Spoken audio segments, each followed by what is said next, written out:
The rain hammered down on Chicago's south side like bullets on concrete, turning the alley behind May's diner into a river of garbage and broken dreams. Emma Chen pulled her coat tighter, ready to lock up for the night, when she heard it. A wet, rattling cough that sounded like death itself. She should have kept walking. Every instinct told her to. But Emma had never been good at listening to the safe choice. Before we continue, drop a comment and let me know where you're watching from. And if you haven't already, hit that subscribe button. You won't want to miss how this incredible story unfolds. Emma found him slumped against the dumpster, barely conscious. His clothes were little more than rags soaked through with rain and filth. His face was hidden beneath a matted beard and weeks, maybe months of grime. But his eyes, when they fluttered open for just a moment, were startlingly clear, intelligent, haunted. "Sir? Sir? Can you hear me?" Emma knelt beside him, ignoring the puddle seeping into her jeans. The man tried to speak, but only managed another racking cough. Emma didn't hesitate. She hooked her arm under his shoulder. He was lighter than he should have been, all bones and angles, and half-dragged, half-carried him toward the diner's back entrance. Her assistant manager, Carlos, nearly dropped the mop when he saw them. "Emma, what the hell? Help me get him inside," she said, brooking no argument. "Call Dr. Reeves. Tell him it's an emergency and I'll pay him double." Carlos knew better than to argue with Emma Chen when she had that look in her eyes. The same look she'd had when she'd taken over this failing diner 3 years ago with nothing but her life savings and a dream. The same look that had turned Mays from a roach-infested dive into a neighborhood institution. They laid the stranger on the worn leather booth in the corner, the one Emma always saved for people who needed a quiet place to sit.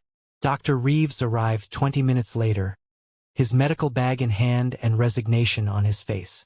He'd learned to expect the unusual when Emma Chen called.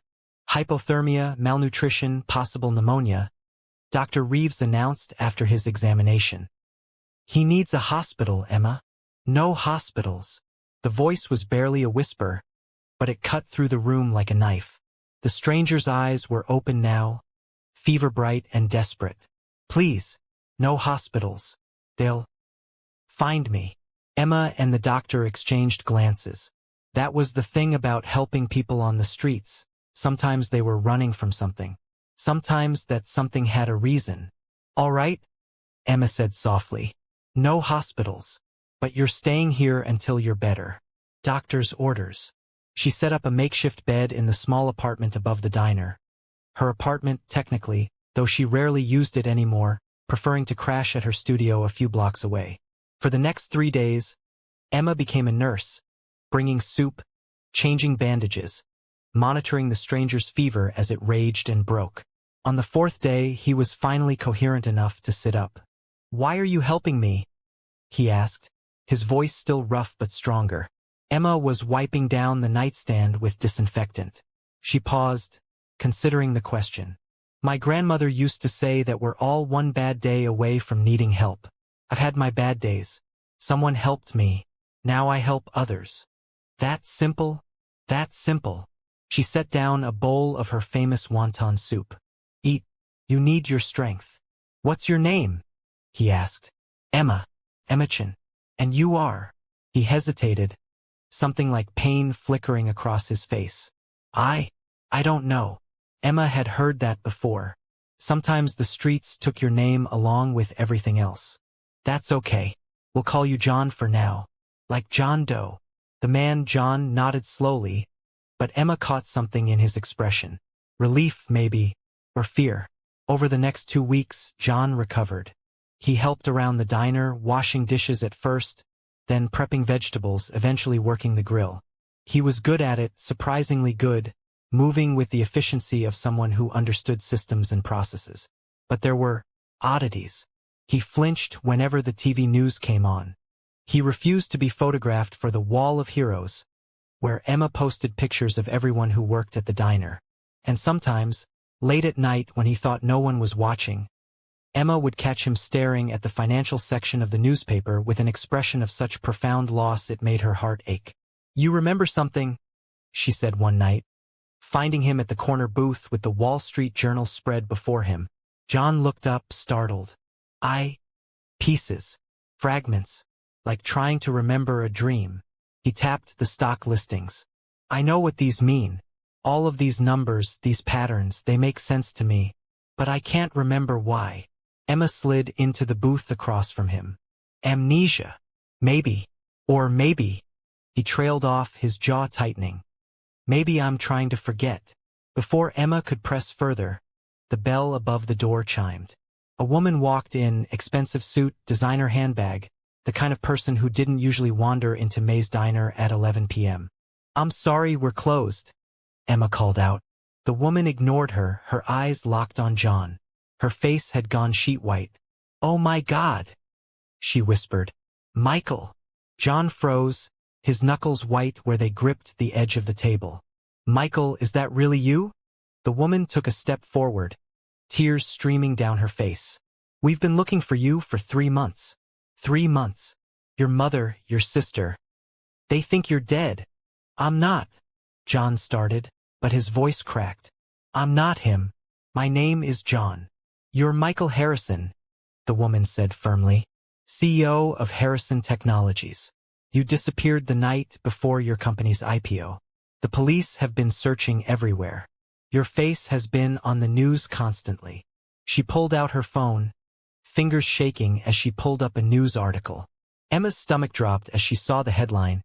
Tech billionaire Michael Harrison still missing. $50 million reward for information. The photograph showed a man in an expensive suit, clean-shaven, confident. But the eyes were the same. Those haunted, intelligent eyes. No, Emma breathed. That's not possible. But even as she said it, the pieces were clicking into place. The way John Michael understood the stock listings. His natural authority in the kitchen. The fear of hospitals and being found. Please, Jennifer, Michael said. And the name came naturally, proving he remembered more than he'd admitted. Please don't tell them. Not yet. Jennifer stared at him, torn between loyalty and duty. Michael, there are people who've been worried sick. Your mother. My mother knows exactly why I left. His voice was cold now, sharp. She was there. She knows what they did. The words hung in the air like an accusation. They closed the diner. Emma locked the door, flipped the sign to closed, and the three of them sat in the corner booth while Michael, because he was Michael, there was no denying it now, told his story. 6 years ago, I built Harrison Technologies from nothing, he began. An app that used AI to help small businesses manage their finances. My mother, Eleanor Harrison, came from old money, the kind of Chicago dynasty that traces back to the railroad barons. She'd always looked down on my middle-class father, always pushed me to be worthy of her family name. He laughed bitterly. When my app took off, suddenly she was interested. She invested, became chairman of the board, brought in her connections, her money. Harrison Technologies exploded. Jennifer, who turned out to be his former chief financial officer, nodded grimly. And then came the IPO. The IPO, Michael repeated.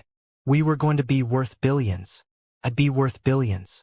But the night before it went public, I found something. Files on my mother's computer. She'd left it unlocked in the conference room. I couldn't believe what I was seeing. Emma leaned forward. What did you find? Proof that Harrison Technologies was a fraud, Michael said flatly. Not the app, that was real, that worked. But the financials my mother had presented to investors were fabricated. She'd been cooking the books, inflating our numbers, making deals with offshore entities she controlled to artificially boost revenue. When I confronted her, he fell silent, his hands trembling. She told me it didn't matter, Jennifer finished quietly. That this was how business was done. That Michael should be grateful she'd made him a billionaire instead of a nobody. I told her I was going to the SEC, to the FBI. I told her I wouldn't let innocent investors lose everything on a lie. Michael's voice was hollow now. She said if I did that, she'd make sure I went to prison. She had lawyers who could twist everything, make it look like I was the mastermind. She had forged documents with my signature, emails from accounts she'd created in my name. She'd been planning this for months, maybe years. A safety net in case things went wrong. Emma felt sick. So you ran? I ran, Michael confirmed. The night before the IPO, I emptied my personal accounts, walked out of my penthouse and disappeared. I thought if I vanished, they'd have to postpone the IPO. Investigate. Find the fraud. They did postpone, Jennifer said. But not for the reasons you hoped. Eleanor spun it as you having a mental breakdown. She produced emails, faked emails, suggesting you'd been unstable for months. She had psychiatrists ready to testify about concerning behavior. She had your own sister, Alexandra, give tearful interviews about how you'd been struggling. Alex wouldn't, Michael said, but he sounded uncertain. Alex didn't know the truth. None of us did. Eleanor kept the fraud contained to herself and maybe 2 board members she had in her pocket. Everyone else thought we were legitimate. Jennifer's voice hardened. The IPO went forward 2 months later. Harrison Technologies is now worth $40 billion. Your mother is the wealthiest woman in Illinois, and you've been declared legally dead as of 2 weeks ago. The silence that followed was deafening. Emma finally spoke up. So what happens now? Now? Michael laughed without humor. Now Jennifer goes back and tells everyone she found me living in a diner, suffering from amnesia or a breakdown or whatever story lets this go away quietly. My mother wins. She always wins. No, Jennifer said firmly. No, Michael. I didn't come here to drag you back into that nightmare. I came because I needed to know you were alive. She reached into her bag and pulled out a USB drive. And because I've spent the last 3 months doing my own digging. I found the proof, Michael. All of it. The offshore accounts, the fake contracts, everything. I found Eleanor's safety net, but I also found her crimes. Michael stared at the USB drive like it was a live grenade. I also found something else, Jennifer continued. The original code for the Harrison app. The patents all in your name. Legally, no matter what Eleanor has done, the intellectual property belongs to you. The real value of Harrison Technologies isn't the cooked books. It's your creation. What are you suggesting? Emma asked, seeing the gears turning in Jennifer's mind. I'm suggesting that Michael Harrison comes back from the dead, Jennifer said. But not as the victim, as the whistleblower. We go to the FBI, give them everything. Eleanor goes to prison. The company gets restructured. The real criminals get punished, and the investors get protected. She'll destroy me, Michael whispered. You saw what she's capable of. She'll try, Jennifer agreed. But this time you won't be alone. The next week moved like a chess game played at lightning speed. Jennifer brought in lawyers, the good kind, the kind who worked for justice instead of money. They contacted the FBI's white-collar crime division. Agents arrived at the diner in unmarked cars, interviewing Michael for hours, reviewing the evidence Jennifer had compiled. Emma kept the diner closed, ignoring the curious neighbors. She made coffee, made food, and watched Michael transform. The broken man she'd found in the alley was gone, replaced by someone harder, determined. You don't have to do this, she told him one night, finding him reviewing documents at 3 a.m. Jennifer said the IP is yours. You could just take it and walk away. Start a new company. Leave your mother to eventually get caught on her own. Michael looked up at her, and Emma saw something in his face she hadn't seen before. Hope. I could, he admitted. But how many other people has she hurt? How many investors trusted her? How many employees are working for a company built on lies? He shook his head. I ran once. I'm not running again. She could hurt you. She could hurt Jennifer. Hell, she could come after this diner after me. I know. Michael stood, crossing to where Emma stood by the window. Which is why I've already signed over a significant portion of the settlement rights to you. However this ends, May's diner will be taken care of. You saved my life, Emma. Literally and figuratively. Let me protect yours. I don't want your money, Emma said automatically. It's not my money. It's what should have been earned legitimately from an honest company. Consider it back payment for room, board, and therapy. His smile was slight but genuine. Besides, I've tasted your wonton soup. That alone is worth millions. Emma laughed despite herself. The news broke on a Tuesday morning. Missing tech billionaire Michael Harrison found alive. Alleges massive fraud at Harrison Technologies.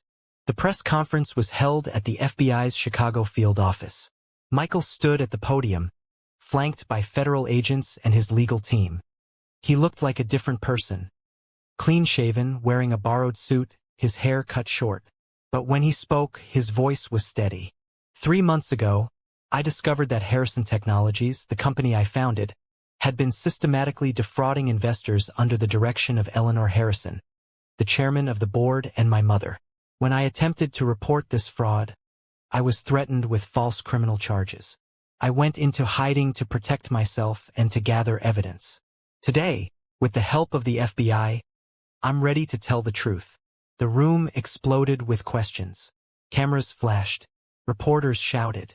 Emma watched from a TV in the diner, Carlos beside her. The lunch crowd had gathered, everyone staring at the screen in stunned silence. "That's John," Mrs. Patterson from apartment 3B whispered. "That's our John from the diner." "He's not John," Carlos corrected gently. "But he's still the guy who makes the best scrambled eggs in Chicago." On screen, Michael was describing the fraud in clinical detail. Eleanor Harrison had been arrested that morning. The footage showed her being led from her Gold Coast mansion in handcuffs, her face a mask of fury. Alexandra Harrison, Michael's sister, gave a brief statement expressing shock and support for her brother. Jennifer Chen appeared next, explaining the forensic accounting that had uncovered the fraud. She mentioned Michael's months living on the streets, his recovery at a local diner that embodied the spirit of community and compassion Chicago is known for. Emma's phone began ringing. First local news stations, then national ones. Within hours, May's Diner was surrounded by press trucks and curious onlookers. Michael returned 3 days later, late at night, slipping in through the back entrance. Emma was waiting for him with a cup of coffee and a slice of apple pie. "You're famous," she said. "I'm infamous," he corrected, sliding into the booth across from her. "There's a difference. Your mother denied bail. The evidence is overwhelming. Jennifer's testimony alone would be enough. But we have paper trails, recorded conversations, everything." He took a sip of coffee. "The board is voting to remove her tomorrow. The company will be restructured. Most of the investors will be made whole. And you?" "Me?" Michael smiled tiredly. "I'm resigning as CEO. I'll keep my intellectual property rights, but Harrison Technologies needs new leadership. People who weren't involved in any of this." He paused. "I've been thinking about starting something new, smaller, more focused on actually helping people instead of making billions." "Sounds like you've had a change in priorities," Emma observed. 3 months on the streets will do that to you." He met her eyes. "Emma, I meant what I said. None of this would have happened if you hadn't found me. If you hadn't taken a chance on a stranger." "I took a chance on a person who needed help," Emma corrected. "That's all. That's everything." Michael reached into his jacket and pulled out an envelope. "This is for you. Not as payment, you've made it clear you don't want that. But as partnership." Emma opened the envelope. Inside was a business proposal. A chain of diners across Chicago, all modeled on May's, all serving as community hubs and safe spaces. Funding provided by Michael Harrison's new foundation. Ownership split 50/50. "You want to open diners?" Emma asked, surprised. "I want to create places like this one," Michael said, gesturing around the worn but beloved space. "Places where people matter more than profits. Where someone having the worst day of their life can find help instead of judgment. You showed me what that looks like. Emma, let me help you show others." Emma looked at the proposal, then at Michael, this man who'd been both homeless stranger and missing billionaire, who'd lost everything and found himself in her alley behind a dumpster. "One condition," she said finally. "Name it. You work the morning shift at the original Maze. No special treatment. You make eggs, you wash dishes, you treat every customer like they matter." Michael's smile was genuine now, reaching his eyes for the first time since she'd found him. "Deal." 6 months later. May's diner was packed for the lunch rush, as it always was these days. The press attention had died down, but the neighborhood loyalty remained strong. Emma worked the counter while Michael, still going by John to the regulars who'd known him before, manned the grill. Carlos handled the register and Jennifer, who'd quit her corporate job, managed the books for the growing diner chain. The Harrison technology scandal had become one of the biggest white-collar crime cases in Illinois history. Eleanor Harrison was serving a 12-year sentence. The company had been restructured and renamed, continuing to thrive under honest leadership. Michael's new foundation had opened 5 more diners across Chicago, with plans for 20 more. But more than that, something had changed in the neighborhood. May's had always been a place where people came for good food. Now it was also a place where people came when they needed help. A place where being down on your luck didn't mean being counted out. A place where everyone remembered that we're all one bad day away from needing a second chance. Emma looked around the diner, at Mrs. Patterson teaching a young veteran how to use the job board Emma had installed, at Carlos mentoring a teenager who'd been sleeping in the park, at Michael chatting easily with customers who had no idea they were being served eggs by a billionaire who'd chosen this life over penthouse suites. "Hey, Emma," Michael called from the grill. "We're low on bacon. Want me to check the walk-in?" "I've got it," Emma called back, smiling. As she headed toward the kitchen, she passed the corner booth. The same one where she'd first laid an unconscious stranger 3/4 of a year ago. Someone had carved something into the table edge at some point. Emma leaned closer to read it. She saved a man. He helped her save a neighborhood. Both saved each other. Emma didn't know who'd written it, but she thought it was probably the most accurate headline that had come out of this whole story. Sometimes the people we save end up saving us right back. And sometimes, the most valuable thing you can give someone isn't money or status or power. Sometimes it's just a warm meal, a safe place to rest, and the simple belief that they matter. Emma Chen had learned that from her grandmother. Michael Harrison had learned it from a rainy night in an alley. And together, they were teaching it to Chicago one diner at a time. If you enjoyed this story, don't forget to like, share, and subscribe for more incredible tales.